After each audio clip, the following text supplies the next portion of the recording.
Hello everyone, it's Shel C from PaperOcotilloStudio, and today I'm sharing with you two new products in the ARTEZA company art supplies line. One of them is metallic gouache and the other one is their new watercolor paper pad. ARTEZA has sent me these products for free in order for me to try them out and make this video. So the first thing I did with the metallic gouache is I made a palette. Now gouache is watercolor, but it is opaque watercolor. Usually watercolor is very translucent, so this has something else in it that makes it more opaque and less see-through.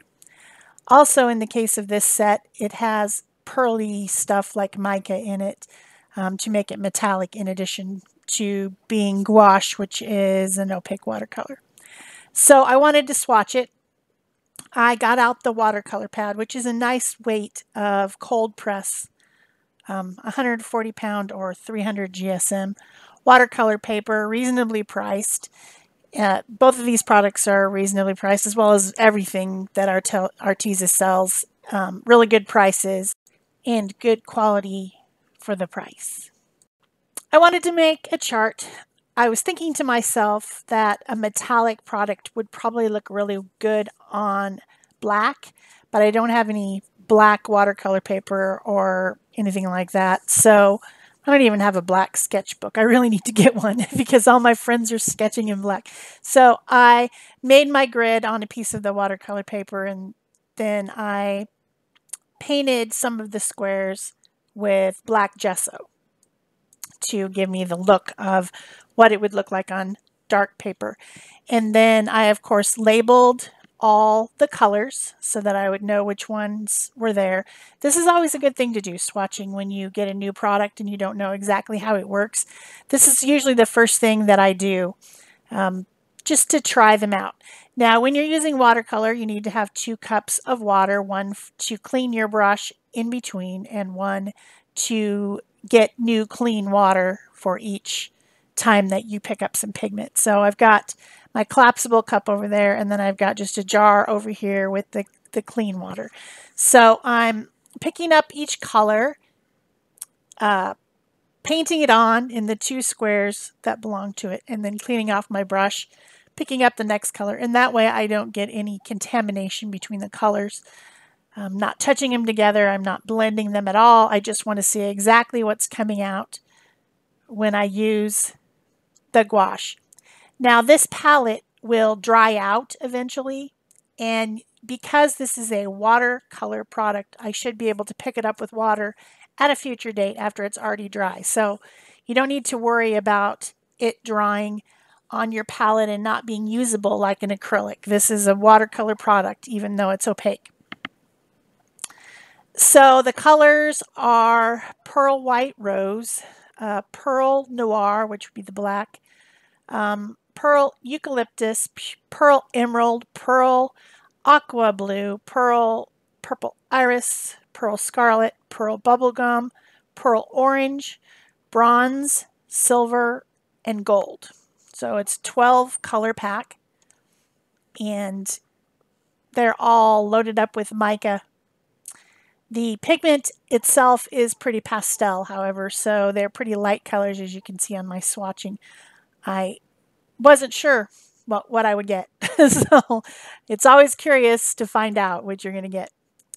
So then after I swatched my colors, I swatched on, or I made a line of the noir, which is the black, and then a line of one of the metallics, which is the bronze, to see if you can lift it back up like you do with the watercolor, because gouache should be a watercolor. I know it gets confusing, especially when they call it acrylic gouache sometimes. It's like, what is this? What is this stuff? It's an opaque watercolor.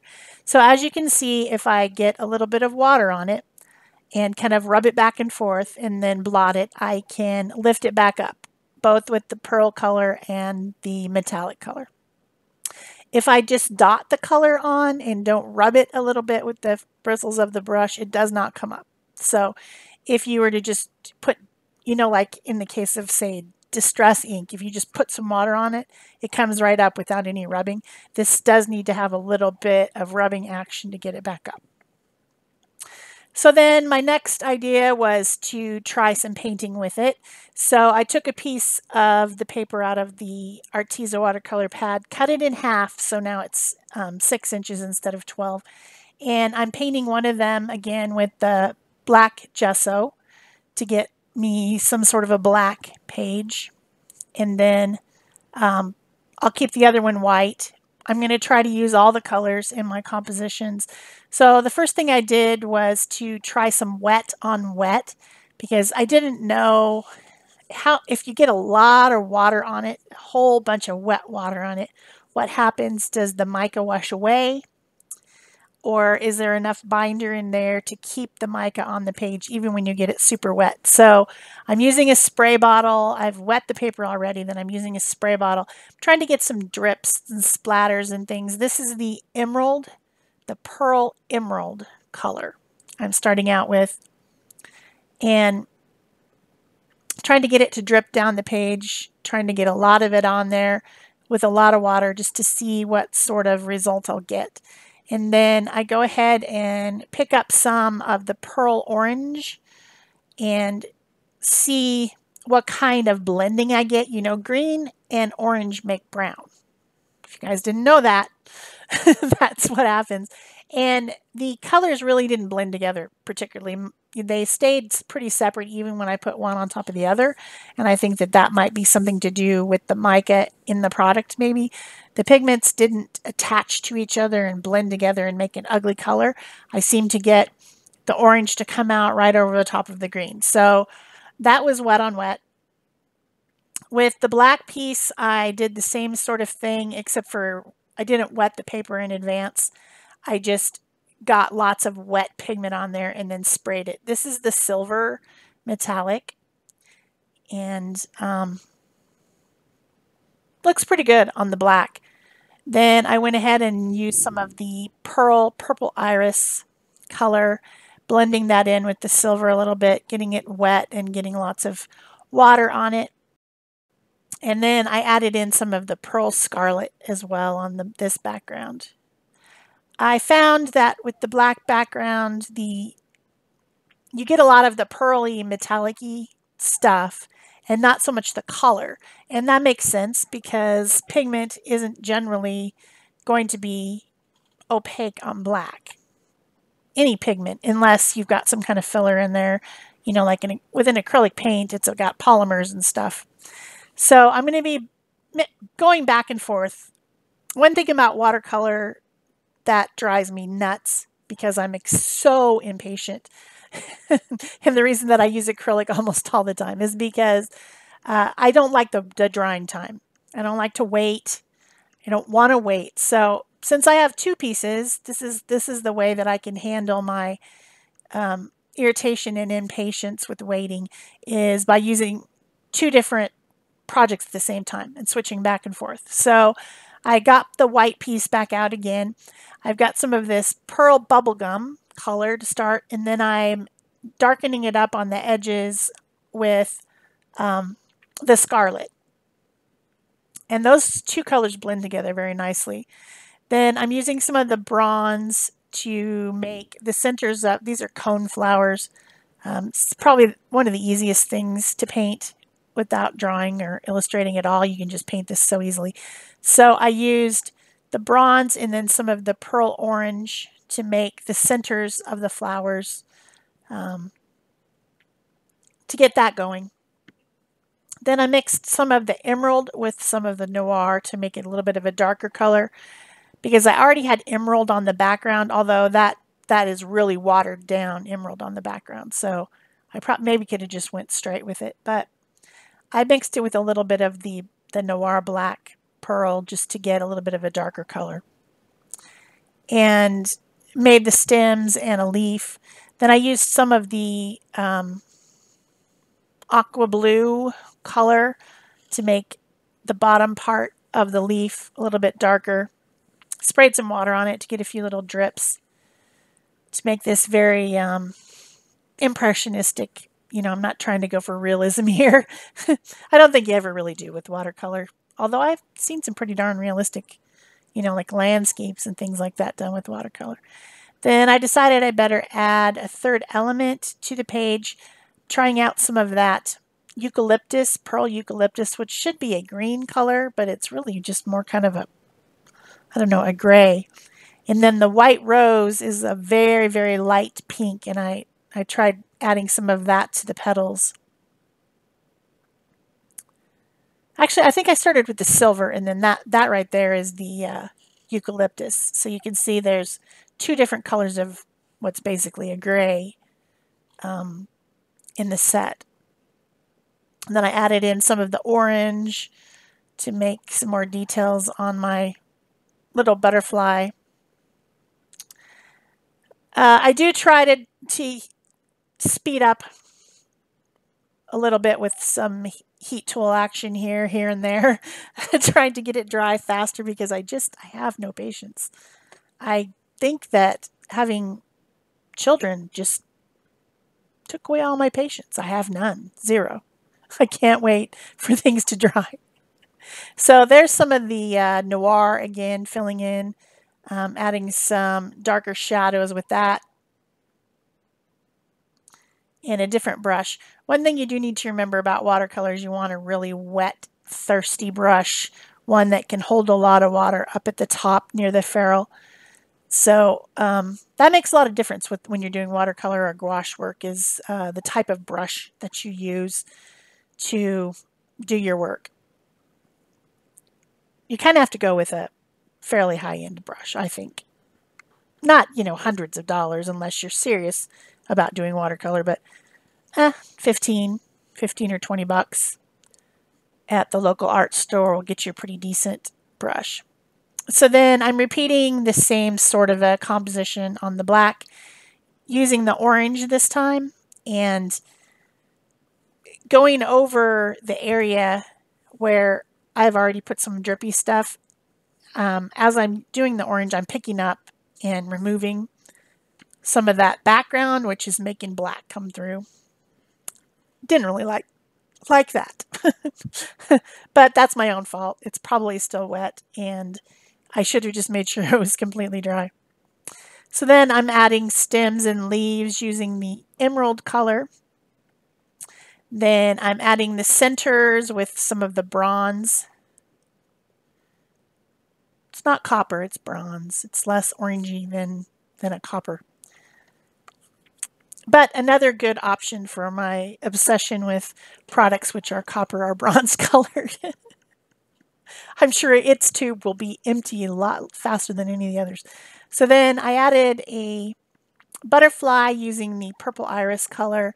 I'm adding some of the scarlet to the centers of these orange petals. All the colors start with pearl, with the exception of the gold, silver, and bronze. They don't say pearl, but the rest of them do. So then I thought, I better dry that and try to get some color over the top of it so that I don't see those black streaks, which were bothering me.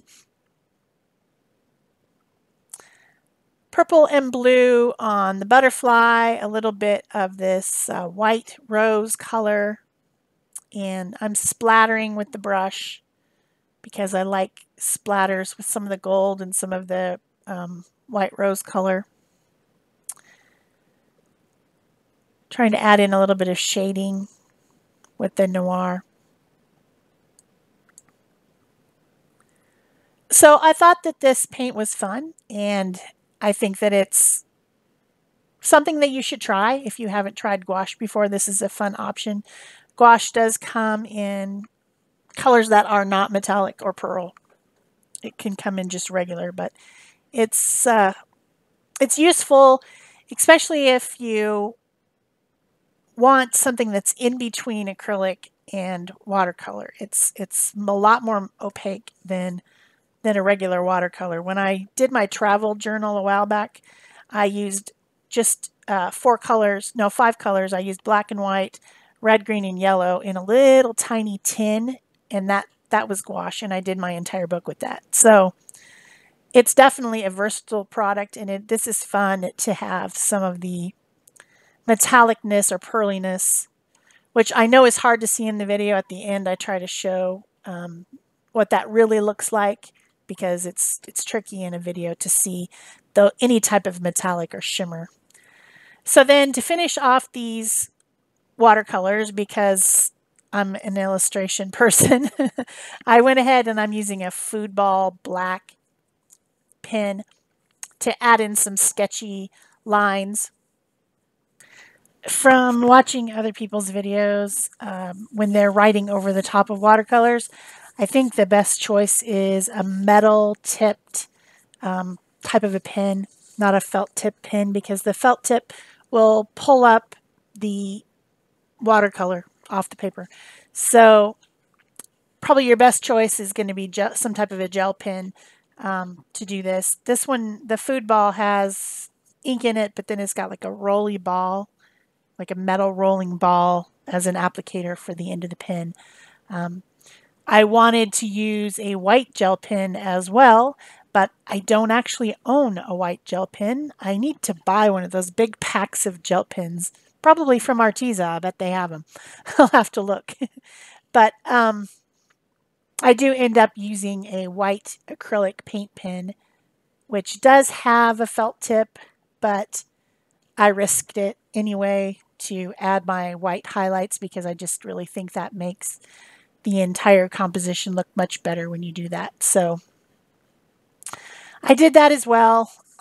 First starting on the black, thinking the white one didn't really need it, but then I ended up doing it on the white one as well, and then splattering some of that paint from the pen as well to make some white splatters, because I like white splatters. I just do that all the time. You guys who've been watching my channel know that. I'm obsessed with doing that. So below the video where it says see more, if you click down there, there's going to be a coupon code, and that will be for any of the ARTEZA products. When you use those links and the code, you get 10% off. Also, I will link the specific products that I used today, the watercolor pad and the gouache metallic paints, so that you can see the specific ones that I used. ARTEZA has a lot of great stuff. They've got water brush pens. They've got even things like quilting and knitting supplies. So if you need any of that stuff, just go down there and click on the links. That's it for me. Thanks. Bye-bye.